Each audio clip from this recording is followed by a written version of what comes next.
a song for you.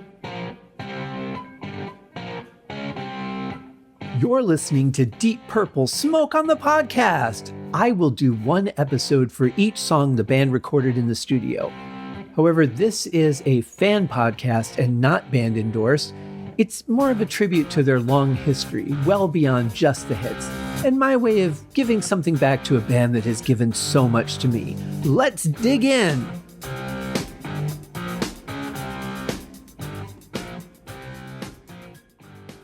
Hello and welcome to Deep Purple Smoke on the Podcast. I am your host, Scott Haskin, and today we have an instrumental that I was tempted to put in the cover art that this is a Beethoven cover, because in part it is, but not fully.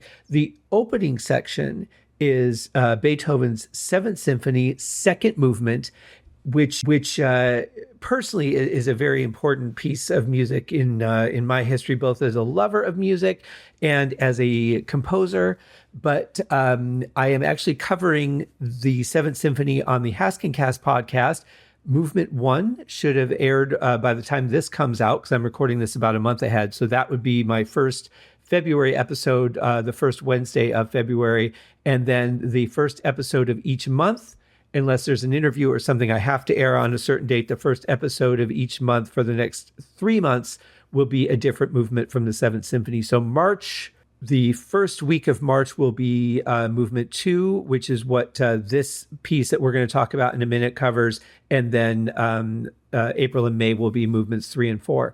Lots of fun. It's really interesting, as I found with Uriah Heep, the Magicians podcast, and as I'm finding again with this podcast, doing critical reviews and deep dives. It's a whole different way of listening to music. You're not just listening for enjoyment. So it's probably a little bit different when you're following along at home and going, oh, I didn't notice that, or I didn't hear that instrument, or whatever. We're doing a different kind of active listening, which just makes for a different experience.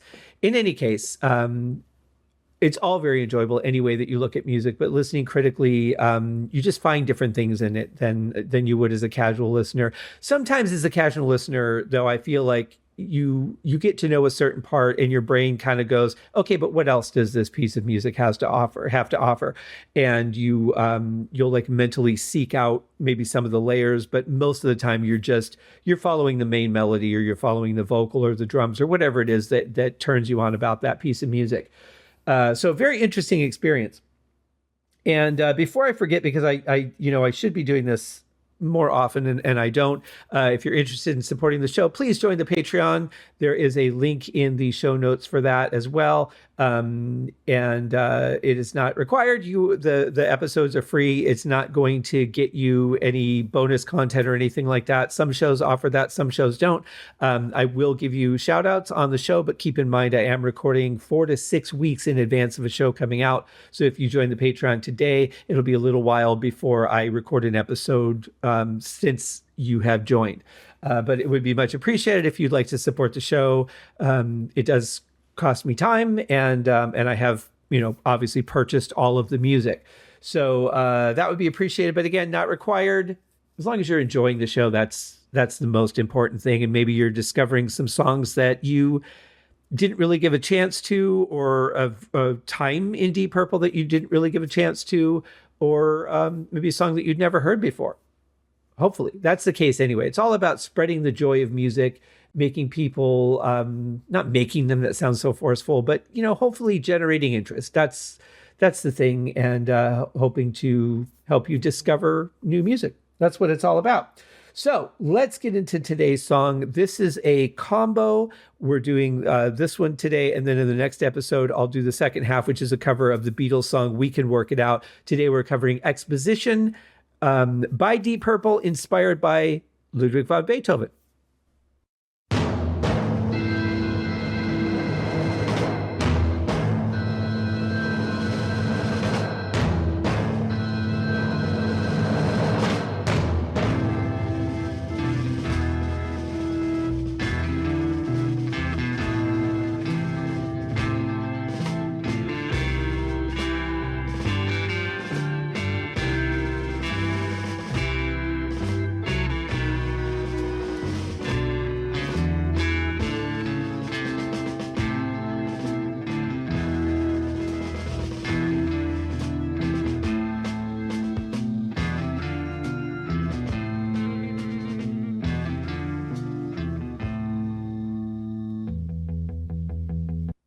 Boy, that changed tempo in a hurry, didn't it? I think the word I was looking for in an earlier episode when I was wondering if Ian Pace was maybe using concert toms instead of floor toms for some of the recordings. There may have been some in the studio, probably wouldn't have been too uncommon back then. The word I was looking for was timpani, just didn't come to mind at the time. But they floor toms or they just sound really huge, and it makes me wonder if he didn't have access to some timpani that was giving the music, the drums, a much bigger sound for some of those pieces, especially the rolls that we're going to hear. I don't know. I don't have any documentation or anything on that, but just sound wise, it does make me question whether he was using floor toms or maybe doing some overdubs with timpani. In any case, the sound is really big on the drums, and I like that. I love the ring out of it. Really just gives it a deep, full body bit, and it enhances the song, I think, quite a bit, having such a rich, deep tone on percussion. I was never one who really liked to play floor toms. I am more melodic, so I tend to like the rack toms. Although I wonder now that I'm learning bass guitar if I would like writing new songs using floor toms more often. I don't know. I'll have to see. The stuff that I've worked on hasn't really required it. So who knows? That'll be interesting to see as time goes on. But anyway, it's giving definitely having effect, whichever one he's using. However they're recording it is giving it a really good full body tone. I love the opening. It's pretty somber. It really feels, and this whole album is an autumn album for me. And right now we're having like a crazy windstorm and it's going to rain. So it's like the perfect day to record this for me. But I love their interpretation of Beethoven's Seventh Symphony. I love Ian Pace. He's just really working that snare drum and putting a lot of color and motion into this piece, which is, it's not an up-tempo piece, but what he's playing, the dynamics just make it feel like it's moving well. John Lord giving a great performance on basically rhythm organ there, and Richie doing the lead, Nick Simper following. It's just a beautiful rendition of it. And I love Richie's tone for this. I'm so back and forth on whether I like his sound overall during this era, but for this, I think it works perfectly. It's like the guitar version of a clavinet to me. I don't know why. Because when we hear, maybe I do, when we hear him on In Rock playing the same guitar, but it feels a lot different. This is like an old historic guitar sound. And so it definitely feels more vintage and more classical, I guess, in comparison to like a more modern guitar sound, even for the day. So maybe that's what it's all about for me. But either way, I love the way it feels. And now just, okay, we're done with that. Let's kick in. And Nick starts in with some very beautifully hit bass. And we're off to the races here.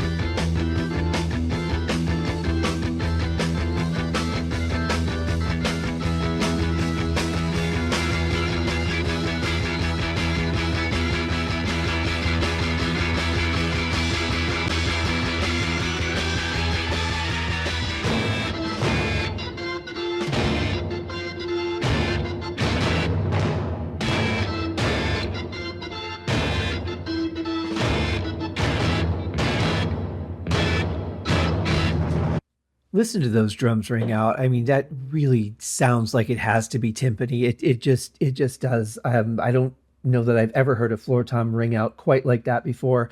But then again, the recording techniques were different. Depends on the room, depends on the mic positions and all that. The tuning of the top and bottom heads. If there is a bottom head, there's so much involved, and I imagine you could probably get a lot out of a floor tom. But I don't know. It just feels like timpani to me. In any case, I love this. I love the build. They're so good at doing these amazing musical builds on this album. It's just a signature sound for the Book of Taliesin. And then this, I guess, what would be the chorus of it, which is really John Lord. And I love the power in the organ, the tone of it, the grit of it is just amazing. I mean, the sound that he got on this album is just spectacular. It's very powerful. And I cut it off before the fill out, so I'm going to go back a couple of seconds and play it so we can go into the fill that leads into the next part. But this last section right here, this is going to be kind of the reset point. This is the point that they'll come back to again. So it feels kind of like what would be the chorus of an instrumental song, but also just kind of gives them the opportunity to go wherever they're going to go, and then they're going to meet back here. Interestingly, though, that last part felt a bit Kentucky Womanish. I've always felt that dun dun dun dun dun dun was very reminiscent of Kentucky Woman, which we just covered. So it's kind of weird that they would have done that instead of found a variation. Maybe it really didn't occur to them, or maybe they didn't care. Who knows? I mean, to be fair, it wouldn't be much longer before Ritchie would say to John Lord, "Have you know that song by Ricky Nelson called Summertime?" And then when John Lord said, "Well, we can't do that because he's already done it," and Ritchie then turned around and said, "I've never heard it." So who knows? But in any case, yeah, I just find that interesting because to me, and maybe you guys hear it differently. Maybe there's no connection for you at all, but to me, it's just very reminiscent of that. So anyway, let's play the next section. And like I said, I'll go back a couple of seconds so we can get that full tom roll going back into the song. And really, it just sounds so heavy. I don't know. It feels like timpani to me.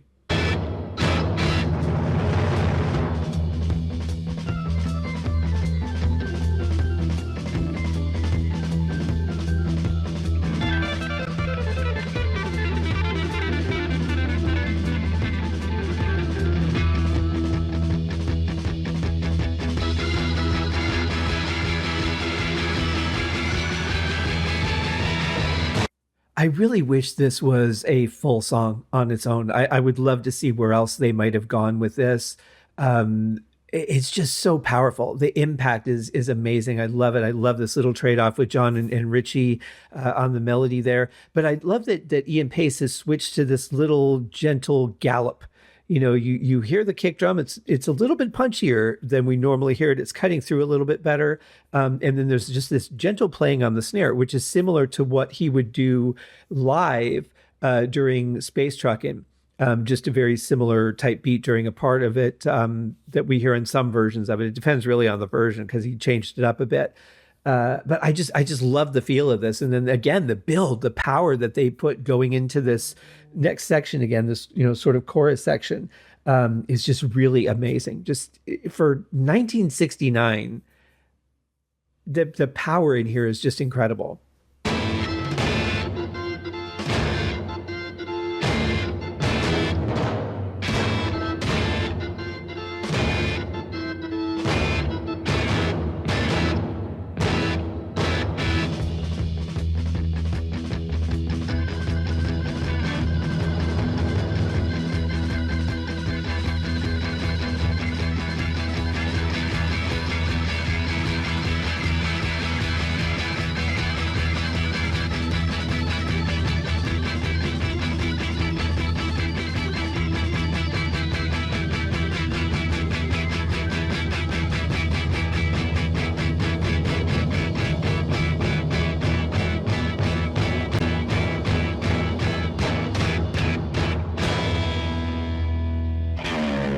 But the slowdown was even more dramatic than the build. I mean, I think John Lord ran out of keys at some point, and they're like, "Well, we better stop this thing because you can't go any lower on the keyboard." Really cool, a great energy. It really feels like they were just jamming together and came up with this on the fly and just perfected it in a heartbeat and recorded it. I mean, it's very natural. It doesn't feel planned. It just feels like they just came together real quick. I love it. I absolutely love it. I think it's full of great energy. It's really powerful. And again, just thinking of the time frame that this was done in, it's just a rock band doing classical. And this might have even been one of the pieces that led management to go to John Lord and approach him about doing the concerto.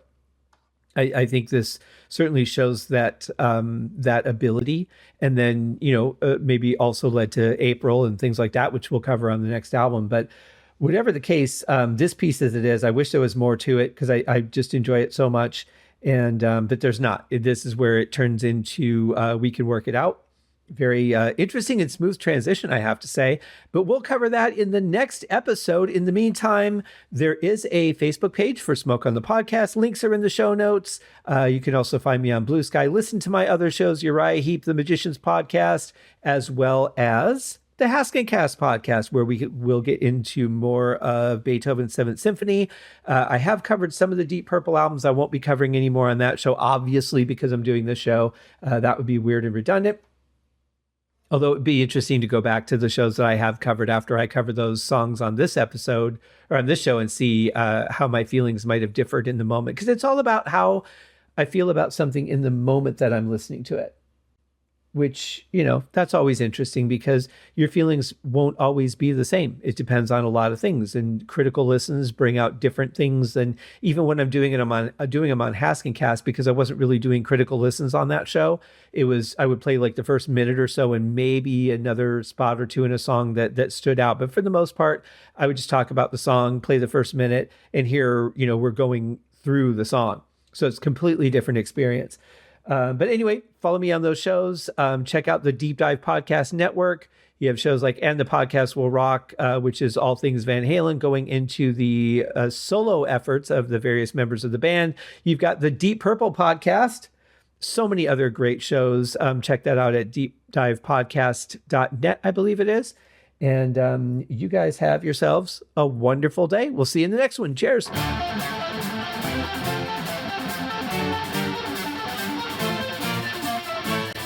Thanks for listening to Deep Purple Smoke on the Podcast, a tour of the entire Deep Purple studio recordings. Please remember to give the show a rating on Apple Podcasts or wherever you're listening. Leave a comment and tell your friends. I also have a Patreon set up if you'd like to support the show. You can also write to me at smokeonthepodcast@gmail.com. I hope you enjoyed the episode, and thanks for listening.